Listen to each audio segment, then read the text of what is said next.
Did I ever tell you what the definition of insanity is? Insanity is doing the exact same fucking thing over and over again, expecting shit to change. Now that is probably one of the most legendary lines in gaming. And that comes from a game called Far Cry 3. And what we're going to do in this video is go through if I believe this is worth playing. And you have to bear in mind, with Far Cry 3, this is a 12-year-old game at this point. So the graphics are not going to be up to today's standards. The tech back then was way worse than it is now. But the story in this game is fantastic. Vars is probably one of the best antagonists you're ever going to see in a video game. Granted, there are quite a few out there, but Vars is definitely in like those top tier lists. And the story in this one starts you off with a character called Jason Brody, and everything starts off all like upbeat and everything's really happy, and then you like basically celebrate with your friends and you end up on this island and Vars has captured you.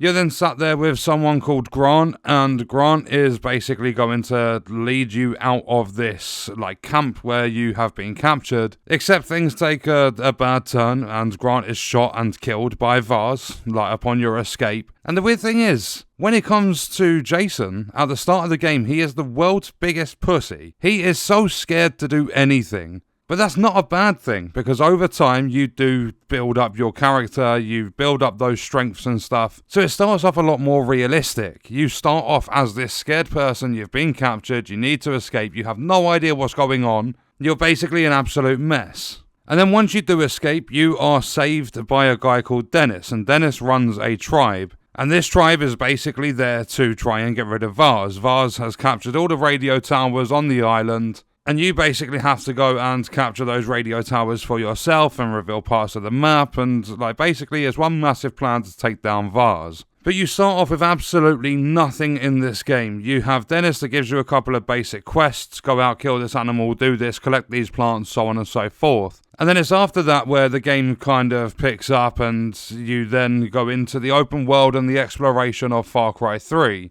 And this game, as I said, starts you off with nothing, and I mean absolutely nothing. At the beginning of the game, you've got a max of 3 syringes. You can only hold $1,000 in your wallet. You've got a very small loot rucksack. And as you make progress, you have this, what they call a tattoo. It is basically a tattoo on your arm. And as you progress through the game, you earn XP, you level up, this tattoo evolves.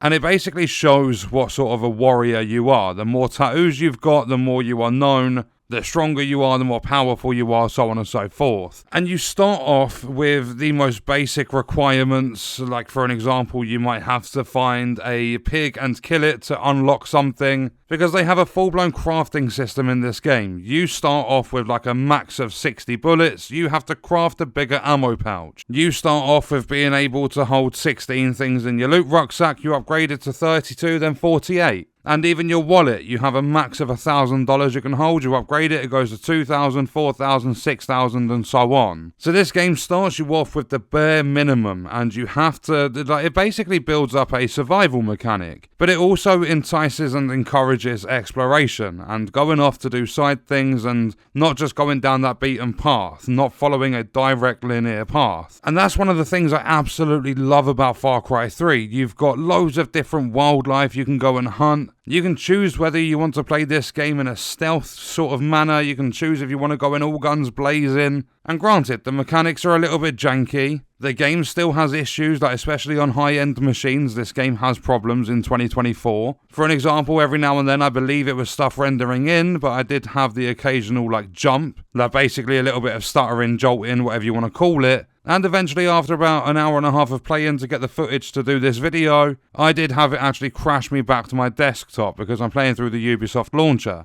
And this game is constantly on sale, so if you're wanting to pick it up, you can get it rather cheap. I think it was down to like less than £5, like if you was purchasing it through Steam. And obviously, if you have a Ubisoft Plus subscription, you can play it free through that as well. But there is so much to do. The island looks beautiful even for a 12-year-old game. The story is fantastic in this. It really gives you that sense of feeling as though you are stranded, you are a nobody, you have to build yourself up and become powerful enough to essentially take over the island and claim your freedom. And that part at the beginning, the definition of insanity, I mean that a lot of gamers have had to become insane over the years because we do the same thing over and over again, expecting things to change, and it never does. A lot of big companies just have this formulaic way of developing their games now. If you look at EA Sports, they have a new FC every year. They even stop paying for the license for that one. They've got a new Madden. If you look at Ubisoft, we're now up to Far Cry 6. If you look at Call of Duty, we're up to Black Ops 6. Like, there are so many formulaic development companies out there. They just live by a formula, and oftentimes it works. But over time, as companies get further and further into their franchises, games,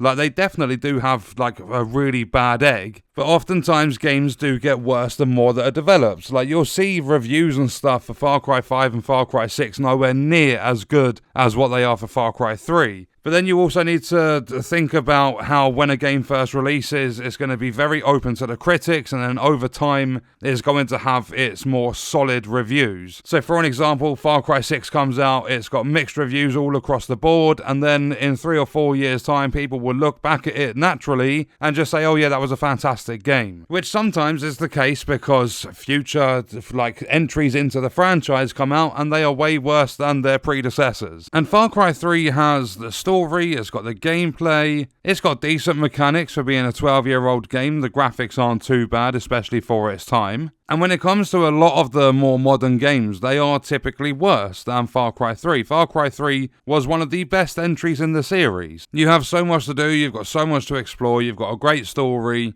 you've got the whole element of survival, of having to build yourself up from absolutely nothing. And to answer the question, is Far Cry 3 worth playing? 100%. If you've never played this game before, if you've played years and years ago, and you're looking for a great open world experience, then Far Cry 3 is definitely the game to go and grab, especially because it's such an old game now, you can get it with massive, massive discounts. So we're going to wrap this one up, and my final words are going to be, if you haven't played this game before, if you're looking for a decent game to play, like a very, very solid game to play, then as soon as you see Far Cry 3 on sale, grab it. You will absolutely not regret it. And what we are going to do is leave that video there. Let me know your thoughts and stuff about Far Cry 3 in the comments, and I'll see you guys on the next one. I hope you enjoyed it. Thank you for watching.